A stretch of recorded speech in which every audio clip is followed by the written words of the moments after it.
Hello बच्चों, मैं doctor Sunita नंदलाज कक्षा 11वीं के लिए गद्य भाग का पाठ लेकर आई हूँ। कृष्णा सोबती द्वारा रचित है मियां नसीरुद्दीन, जो दूसरा पाठ है।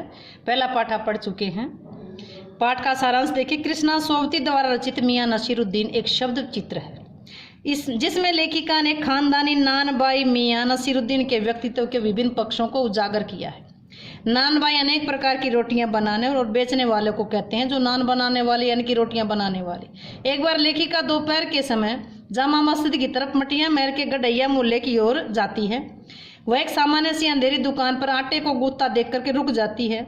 वह सोचती है कि शायद सेवइयां बना रहे होंगे, जो मुस्लिम लोग बनाते हैं, परंतु पूछने पर उसे पता चला कि वह तो खानदानी नानबाई मियां नसीरुद्दीन की दुकान है, जो 56 प्रकार की रोटियां बनाने के लिए प्रसिद्ध है। लेखिका जब दुकान के अंदर देखती है तो मियां नसीरुद्दीन चारपाई पर बीड़ी पीते हुए दिखाई देते हैं।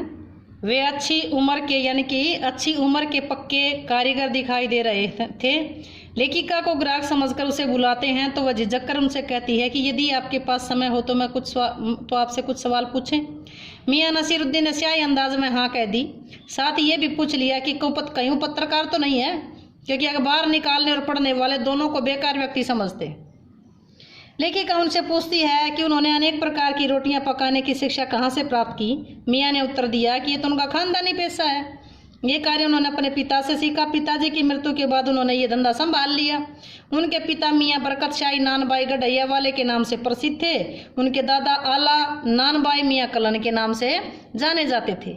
लेखिका ने जब उनसे पूछा कि क्या उन्हें अपने पिता दादा की कोई शिक्षा याद है मियां ने उत्तर दिया कि काम करने से आता है, शिक्षाओं से नहीं। पर लेखिका फिर भी पूछती है कि आपने यह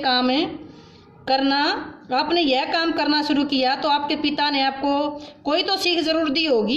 इस पर मियां कहते हैं, जिस प्रकार एक शिक्षक बच्चे को अलिफ बे जीम पढ़ना सिखाता है और एक दूसरी पढ़ाई होती है जिसमें बच्चे को विद्यालय में कच्ची पक्की दूसरी कक्षा में न बैठाकर सीधे तीसरी कक्षा में बैठाया जाता है, तो आप बताइए उन 2-3 कक्षाओं का क्या हुआ, तीसरी में ही क्यों बैठाया गया।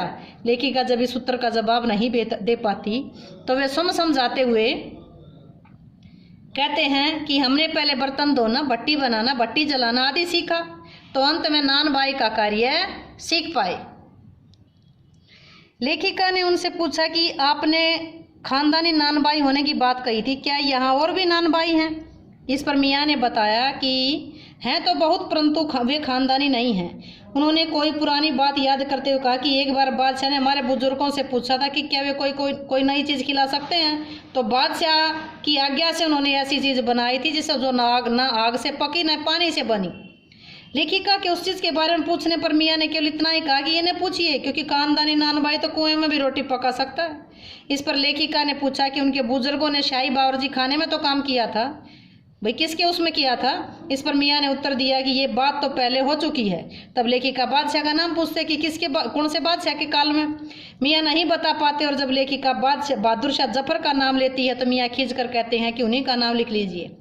लेखिका को अपनी ओर टकटकी लगाकर देखते हुए देखकर वे अपने कारीगर को भट्टी सुलगाने को कहते हैं। लेखिका उनसे उनके बेटे बेटियों के बारे में पूछना चाहती है, पर कारीगर के बारे में पूछती है कि क्या ये आपके शिष्य हैं। मियां बताते हैं कि वे इन्हें 2 रुपये मन आटे की 4 रुपये मन मैदे की मजदूरी देते हैं। मियां अपनी भट्टी पर बाकर खाने, शीर माल ये आएंगे पाठ में, तापथान, बेसनी, खमीरी, रुमाली, गांव, दीदा, गाजेबान, तुनकी आदि प्रकार की रोटियां थी। तुनकी रोटी पापड़ से भी पतली होती है। मियां अतीत में खो जाते हैं और एक गहरी सांस लेकर कहते हैं कि वो ज़माना चला गया जब पकाने खाने की लोग इज्जत करते थे।